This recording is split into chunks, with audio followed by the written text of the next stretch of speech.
Is there more?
Welcome and greetings to everyone. Our play today is dedicated with love to our beloved Nalini. More on that later. So sit back, relax, and prepare to be entertained by the Ananda Woodhouse Readers Theater Troupe. Our play, complete with refreshments during intermission, is entitled Fate. Poor Freddie Widgeon. Dashing, chivalrous, bumbling. He's got himself in hot water this time. Girls, you know. What we do for love. Why, my own mother buried 3 husbands, and 2 of them were only napping. Meanwhile, you'll certainly catch an earful at the Drones Club. Let's listen in.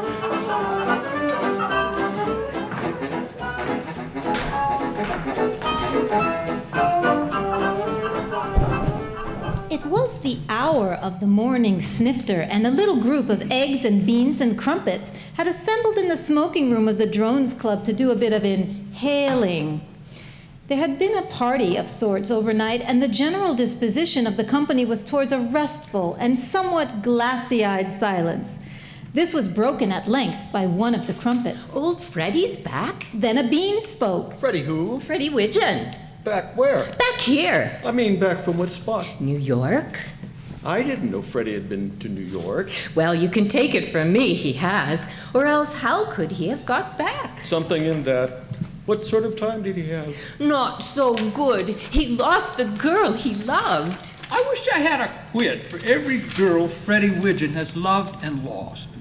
If I had, I shouldn't be touching you for a $5. You aren't. The bean frowned. His head was hurting him, and he considered that the conversation was becoming sordid. How did he lose his girl? Because of the suitcase. What suitcase? The suitcase he carried for the other girl. What other girl? The one he carried the suitcase for.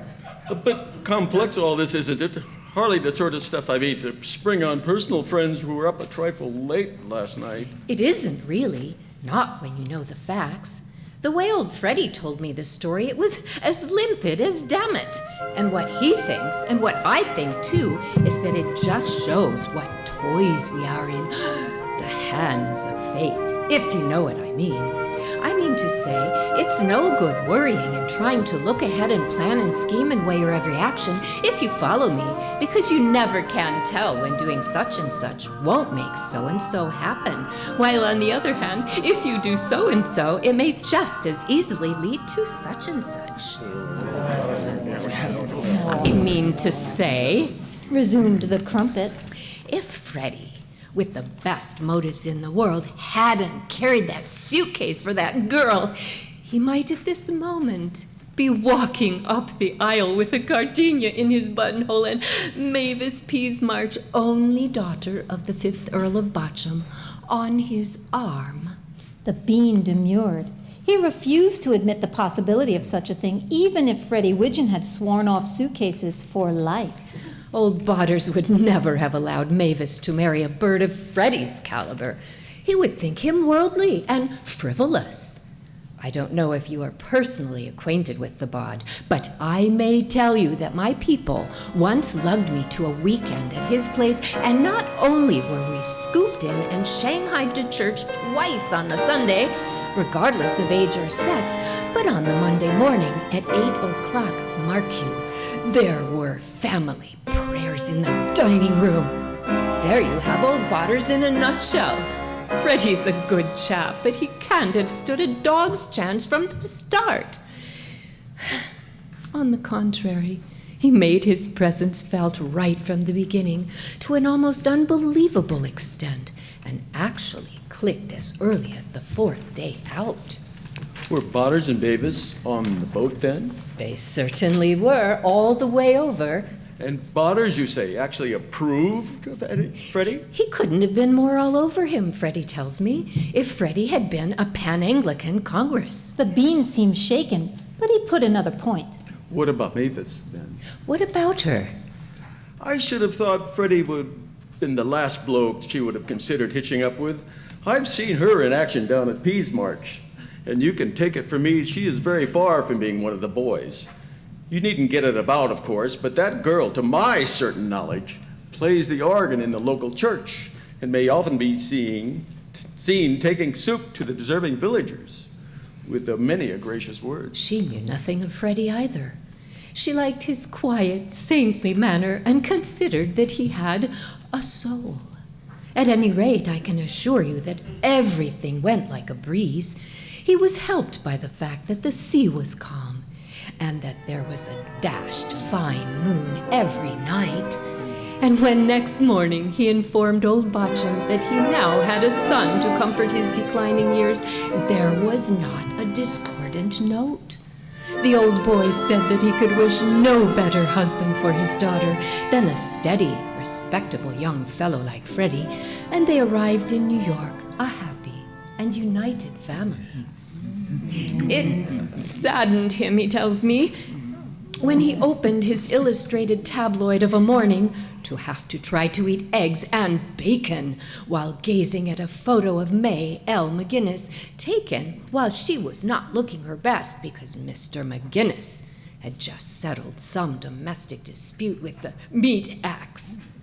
Also, there seemed to him far too much of all that stuff about sugar daddies being discovered in Love Nest as Blizzard grips city.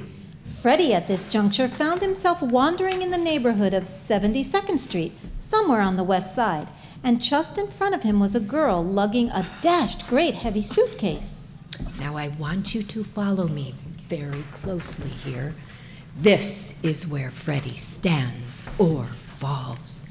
He was pretty eloquent at this point when he told me the story, and as far as I'm concerned, I may say fearlessly that I dismiss him without a stain on his character. I consider his motives to have been pure to the last drop. One of the things that being engaged does to you, you must remember, is to fill you to the gills with a sort of knightly chivalry. So Freddie tells me. You go about the place like a Boy Scout, pouncing out on passers-by and doing acts of kindness to them. 3 times that day, Freddie had chased seedy-looking birds up side streets and forced cash on them. He had patted 4 small boys on the head and asked them if they meant to be president someday.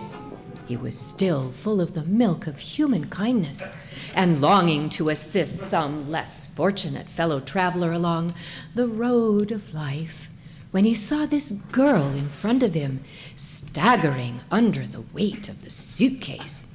Now, although the impulse to help her with her burden was intense, he tells me that if she had been a pretty girl, I would have resisted it. My sense of loyalty to Mavis is so great that I'm right off pretty girls. Towards them, in spite of all that milk of human kindness, I have been consistently aloof and austere. The cold face, the wobbling eye. Something seemed to tell me that Mavis would prefer it so. But this girl before him was not pretty. She was distinctly plain, even ugly.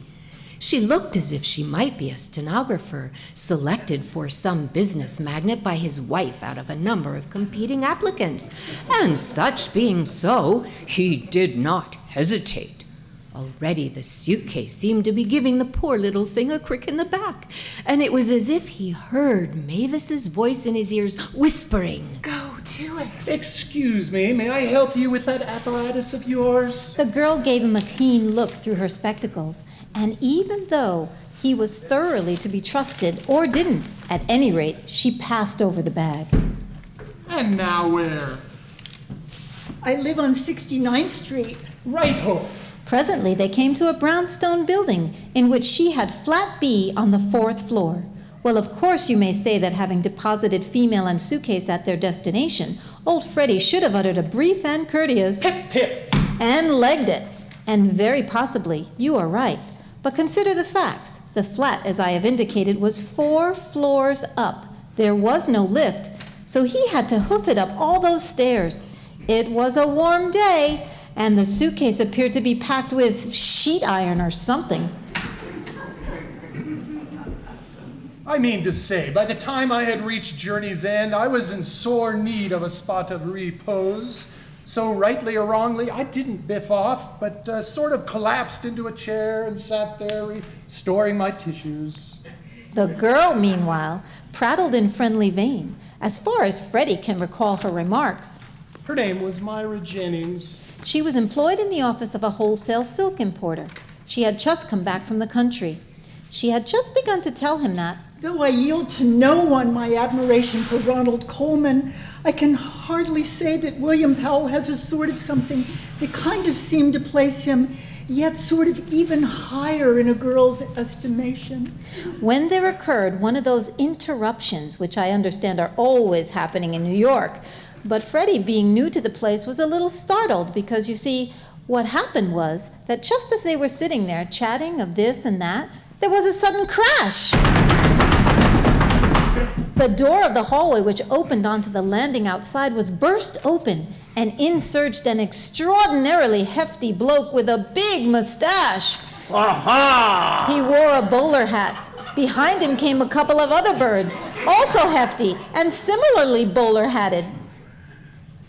Freddie did a bit of gaping. He was a good deal on the non-plus side.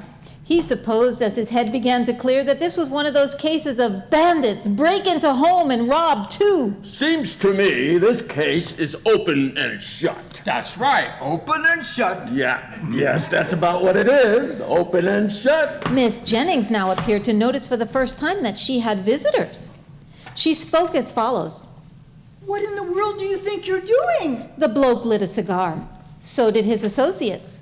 2 cigars. That's right, Mrs. Silvers. Sure, it's all right. That's all right. You boys are witnesses. Sure, we're witnesses. Sure, we're witnesses. You can give evidence that we found Mrs. Silvers here alone with this pie-faced cluck. Sure, We can give evidence that we she found was her alone here in with her this apartment pie with face. this pie-faced clock. Then that's all right. That is all her husband will want to know. It makes the thing open and shut. And it came home to Freddie with a sickening thud that these fellows were not, as he had supposed, a hold-up gang, but detectives. He ought to have recognized them from the start, he tells me, by the bowler hats. What had misled him was the fact that at the onset they weren't smoking cigars. Once they started smoking cigars, the scales fell from his eyes. He gulped a bit. In fact, he gulped rather more than a bit. He realized now that his mistaken sense of knightly chivalry had made him stumble into the soup, no less. With the best intentions, meaning only to scatter light and sweetness on every side, he had become A sugar daddy surprised in a love nest. The female of the species, however, appeared unwilling to take this thing lying down. Her chin was up. Her shoulders were squared. She had both feet on the ground, and she looked the troop steadily in the eyes through her spectacles. Just for fun, where do you fellows think you are? Where do we think we are? That's all right where we think we are. We're in flat 4A, and you're Mrs. Silvers, and I'm from the Alert Detective Agency, and I'm acting under instructions from your husband. Laugh that off. I will. I'm not Mrs. Silvers. I haven't a husband, and this is not flat 4A. It's 4B. The bloke gasped. He reminded Freddie of his Uncle Joseph the time he swallowed the bad oyster, the same visible emotion. Don't tell me we busted into the wrong flat. That's just what we're telling you. The wrong flat. The wrong flat! Tell you what it is. You've been busted into the wrong flat. Well, they were very decent about it, Freddie tells me. They didn't take off their hats, and they went on smoking their cigars, but they paid for the door. And presently, the party broke up. The bloke protesting to the last that... This is the first mistake I've made in 20 years. Having had a hearty laugh with the Jennings over the whole amusing episode, Freddie hopped into a taxi and started off for 46th Street, for he was lunching with old Botcham and Mavis at the Ritz-Carlton, and a bit late already. All the way down there, I was chuckling to myself at the thought of what a capital story I have to tell them. Puts me up one, I thought it would. Freddie, as you know, is a bird who, when the conditions are right, can be the life and soul of the party. Shoot a few stiff cocktails into him and give him his head in the matter of sprightly anecdotes and the riper kind of limerick, and he will hold you spellbound. But cut off from those resources, he frequently found himself a trifle tongue-tied when taking a bite with old Botcham. And as no fellow likes to feel that his future father-in-law is beginning to regard him as a loony, I welcomed the opportunity of showing myself a gay and gifted raconteur. And all that sort of thing. I mean, what? I mean to say, well, you follow his reasoning. I say, a most awfully funny thing happened to me this morning. Make you scream, you'll burst your corsets. He told it well. Looking back, he says, I can't remember when I have ever done a more justice to a yarn. Squeeze the last drop of juice out of it with a firmer hand, if you know what I mean. the grave, intent faces of his audience, he tells me, only spurred him on to further efforts. He approved of their self-restraint. He realized that they realized that a story like this was not the sort of story to fritter away with giggles. You saved yourself up for the big howl at the finish. And then suddenly... I couldn't tell just when there stole over me a sort of feeling that the narrative wasn't getting across quite as big as I had hoped. There seemed to be a certain definite something in the atmosphere. You know how it is when you strike a cold audience. Old Botcham was looking like a codfish with something on its mind, and there was an odd kind of expression in Mavis's eyes. I don't quite understand, Frederick. You say this girl was a stranger? Why, yes. And you accosted her in the street? Why, yes. Oh! I was sorry for her. Oh? In fact, you might say my heart bled for her. Oh? Is it your practice, may I ask, to scrape acquaintance on public streets with young persons of the opposite sex? You must remember, Father, said Mavis in a voice which would have had an Eskimo slapping his ribs and calling for the steam heat, that this girl was probably very pretty. So many of these New York girls are. That would, of course, explain Frederick's behavior. She wasn't. She was a gargoyle. Oh? Spectacled to bursting point and utterly lacking in a feminine allure. Oh? And when I saw her frail form bowed down by that dashed great suitcase, I should have thought that, having learned the salient facts, you would have fawned on me for my big-hearted chivalry. Oh, I must be going, Father. I have some shopping to do. Shall I come with you? I prefer to be alone. I must be going. I have some thinking to do. Thinking? Some thinking, some very serious thinking, some extremely serious thinking. Some very serious thinking indeed. We will leave Frederick to finish his cigarette. Yes, we will leave Frederick to finish his cigarettes. But listen, I give you my honest word, she looked like something employed by the government for scaring crows in the cornfields of Minnesota. Oh! Come, Father. and old Freddie found himself alone and not feeling so frightfully good.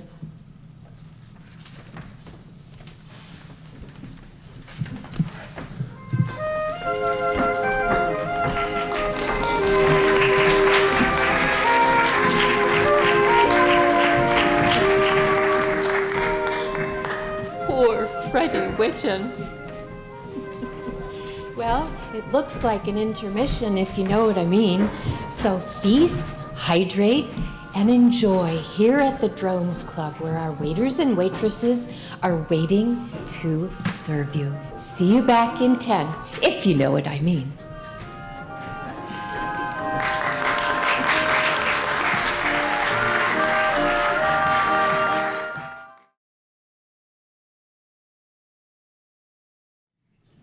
Now it was Freddie's practice, and a very prudent practice too, to carry on his person, concealed in his hip pocket, a small but serviceable flask of the true, the blushful Hippocrene. The effect was instantaneous. His numbed brain began to work, and presently, after a couple of more stiff ones, he saw daylight. The whole nub of this thing was the personal appearance of the girl Jennings. In a matter of her loved one's acts of chivalry towards damsels in distress, a fiancé holds certain definite views. If the damsels he assists are plain, he is a good chap and deserves credit. If they are pretty, he is a low hound who jolly well gets his ring and letters back by the first post. Obviously, then, his only course was to return to 69th Street, dig up the Jennings, and parade her before Mavis. Her mere appearance, he was convinced, would clear him completely. Of course, the thing would have to be done delicately. I mean to say, you can't just go to a comparatively strange female and ask her to trot about to see a friend of yours so that the latter can ascertain at first hand what a repellently unattractive girl she is. But Freddie, now full of the juice, fancied he could make it work, all right. All it wanted was just a little tap. Yikes, Hartford! He presently was outside the door, a flat 4B, and tootling on the bell. Nothing happened. He tootled again. He knocked. He even went so far as to kick the door, but there were no signs of human occupation. And after a bit, he was reluctantly forced to the conclusion that the Jennings was out. Freddie had not foreseen this possibility, and he leaned against the wall for a space, thinking out his next move. He had just come to the conclusion that the only thing to do was to edge away for the nonce and have another pop later on, when a door opposite opened and a female appeared. Hello. Hello? He spoke, he tells me, a little doubtfully, for a glance had shown him that this woman was Not at all the kind Mavis was approved of. a different species altogether. Her eyes were blue and totally free from spectacles. Her teeth were white and even. Her hair was a beautiful gold. Judging by her costume, she seemed to be a late riser. The hour was 3:30, but she had not yet progressed beyond the negligee and slippers stage. That negligee, moreover, was a leopard print. Beast-like spots, I thinks they are. And a man who is engaged to be married and who already is not any too popular with the bride-to-be shrinks automatically as if it were from blue-eyed, golden-haired females in leopard print negligees. However, a fellow has to be civil, so having said hello, I threw in a reserved, gentlemanly sort of smile for good measure. Looking for someone? Why, yes, I suppose you couldn't tell me when Mrs. Jennings will be in. Miss who?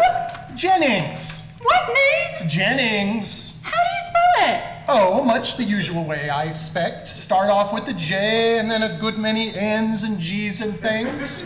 Miss Jennings, did you say? That's right, Jennings. Frankly, I'll tell you something. I've never seen any Miss Jennings. I've never heard of Miss Jennings. I don't know who she is. She means literally nothing in my life. And I'll tell you something else. I've been breaking my back for half an hour trying to open my living room window. And do you think I can do it? No, sir. What do you advise? Leave it shut. But it's so warm. The weather, I mean. It is warm. I'm just stifling. Yes, sir, that's what I am, stifling in my tracks. At this point, undoubtedly, old Freddie should have said, oh, or, well, best of luck, or something of that order, and buzzed off. But once a fellow drops into the habit of doing acts of kindness, he tells me. It's dashed difficult to pull up. The thing becomes second nature. So now, instead of hoofing it, he unshipped another of those polished smiles of his and asked if there was anything he could do. Well, it's a shame to trouble you. Not at all. I hate to impose on you. Not at all. Only too pleased. There it is. The window, I mean. Freddie surveyed it carefully. He went over and gave it a shake. It certainly seemed pretty tightly stuck. For some moments, nothing was to be heard in the room but his tense breathing. How are you getting on? I sort of rummy buzzing in my head. You don't think it's apoplexy or something? I'd take a rest if I were you. You look warm. I am warm. Take your coat off. May I? Thanks. Your collar too, if you like. Thanks. The removal of the upholstery made Freddie feel a little better. I once knew a man who opened a window in a Pullman car. No, really? Oh, what a man! They don't make them like that nowadays. I don't suppose she actually intended anything in the way of a slur or innuendo, if you know what I mean, but Freddie tells me he felt a bit stung. It was As if his manly spirit had been challenged. Setting his teeth, he charged forward and had another go. Try pulling it down from the top. Freddie tried pulling it down from the top, but nothing happened. Try wiggling it sideways. Freddie tried wiggling it sideways, but his efforts were null and void. Have a drink. This seemed to Freddie the old, by miles, the best suggestion yet. He sank into a chair, and presently a brimming glass stole into his hand, and he quaffed deeply. That's some stuff I brought away from home. Mr. Silvers made this stuff. About the only good thing he ever did. Mr. Silvers, I mean. Mr. Silvers, don't I seem to know that name? I wish I didn't. There was a palooka if you want one. Slice him where you like it. He was still baloney. The rather generous nature of the fluid he was absorbing was making Freddie feel a bit clouded. I don't altogether follow this. Who is Mr. Silvers? Ed Silvers, my husband. And is he jealous? Ask me. I'm telling you, I left him flat because he didn't have no ideals. Well, your husband? That's right. Ah, now we've got it straight. He quaffed again. The foundation of the beverage manufactured by Mr. Silvers seemed to be neat vitriol. But once you had got used to the top of your head going up and down like the lid of a kettle with boiling water in it, the effects were far from unpleasant. Mr. Silvers may have had no ideals, but he unquestionably knew what to do when you handed him a still and a potato. He made me very unhappy, entertaining his low suspicion. Freddie was shocked. You poor little thing, you poor little Mrs. Silvers. I never heard anything so dashed monstrous in my life. May I pat your hand? You bet your lavender spats you may pat my hand. I will. And did so. He even went further. He squeezed her hand. His whole attitude towards her, he tells me, was that of a brother towards a suffering sister. And at this moment, the door flew open, and a number of large objects crashed in. Without any warning, the air had suddenly become full of bowler hats. Freddie, gazing upon them, was conscious of an odd feeling. You know that feeling you sometimes feel, a feeling when you're feeling that something has happened before? I believe doctors explain it by saying that the two halves of the brain aren't working strictly on the up and up. Anyway, that was how Freddie felt at this point. He felt he had seen those bowler hats before, perhaps in some previous existence. What ho? Collars, what? And then his brain seemed to clear, or the two halves clicked together or something, and he recognized the bloke who had interrupted his tete-a-tete with Miss Myra Jennings that morning. Now, the last time Freddie had seen this bloke, the latter had been bathed in confusion. You pictured his embarrassment. He was now looking far cheerier. He had the air of a bloke in a bowler hat who had won through to his objective. We're in, boys. Sure, we're in. Hot dog. The head bloke scrutinized Freddie closely. Well, I'm darned if it isn't you again. Take a look at this. Take a good slant at this guy. Guys, I am reverently the swiftest worker in New York. Mark how he flits from spot to spot. You can't go anywhere without finding him.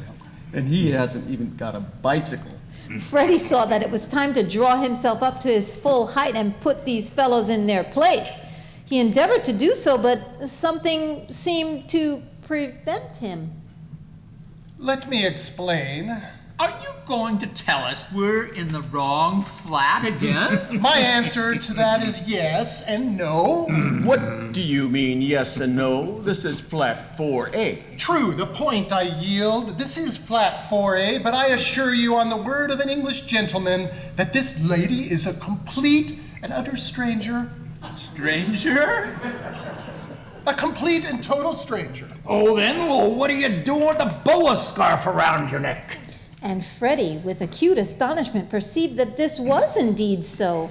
At what point in their conversation it had occurred he could not have said, but Mrs. Ed Silvers had undeniably wrapped a boa scarf around his neck. By Jove, she did, didn't she? She certainly did. Well. You could have knocked him down with a feather, and he said as much. Listen, as heaven is my witness, I never saw this man before. Then what is he doing here? Opening the window. It's shut? I know it's shut. Open and shut, like the case, huh, boys? Aha! You ought to be ashamed of yourself, lady. Such goings on, I'm shocked. That's what I am, shocked. And the boys are shocked, too. Freddie rose. He got up and would have towered above the bloke, only it so happened that the latter was about 6 inches taller. You are aspersing a woman's name. Hey? Don't attempt to evade the issue. You are aspersing a woman's name, and what makes it worse, you are doing it in a bowler hat. Take off that hat. The bloke stared at him blankly. He was probably on the point of explaining that detective hats don't take off when Freddie, Injudiciously, in our opinion. got him in the right eye with one of the nicest wallops you could ever see. And after that, Freddie tells me things got a bit mixed. He is conscious of having done his best, but he thinks he must have had rather the worst of the exchanges because some little time later he began to be aware that he was in a prison cell and that one of his ears had swollen to the proportions of a medium-sized cauliflower. Also the black eye and the bees swarming in his head. And scarcely had he coughed up the $50 to the clerk in the court next morning when coming out into the open and buying a paper, he found the events of the previous afternoon splashed over half a column of the very periodical which he knew old Botcham was in the habit of reading with his morning egg and java. And to show you how overwrought the poor chap must have been, I actually omitted to take the elementary precaution of giving a false name. I had even gone to the extraordinary length of revealing my middle one, which is Fotheringay. well, that finished it. Rightly or wrongly, Freddie decided not to wait for the full returns. There was a boat starting back for England that night, and he leaped aboard it without having ascertained from a personal interview what old Botcham and Mavis thought of the episode. He's a pretty intuitive chap, Freddie, and he was content to guess. So now he's back, and more or less soured and morose. He was saying some pretty harsh things about women this morning, some very harsh things. And I happen to know that as the boat docked at Southampton, an extraordinarily pretty girl standing beside him stumbled and dropped her vanity bag. And Freddie, instead of springing to her aid, just folded his arms and looked away with a somber frown. Damsels in distress will have to seek elsewhere for custom, because I am officially retired from business. This fact, he says, cannot be too widely known.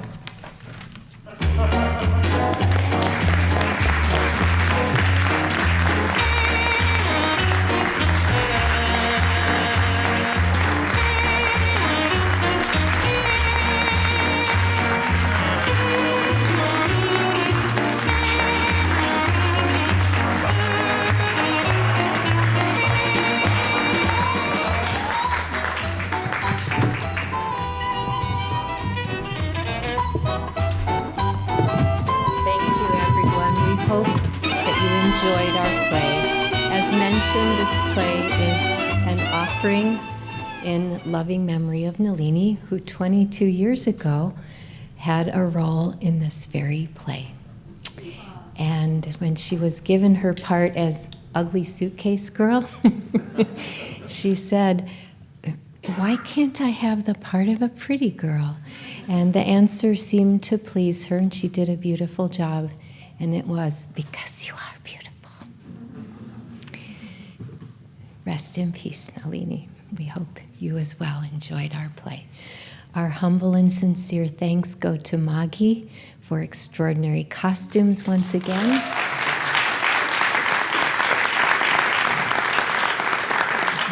To Suditi, our directorial assistant. To Christian, our sound engineer, who wouldn't let me put eye makeup on him. To Bhaktan for video. And we see to Barb for photos. Especially to Wodehouse for his delightful humor, and to our own Swamiji for giving us this tradition of once upon a time sitting at his feet as he would read us Wodehouse. So in that tradition, we've offered you this joy. Many blessings.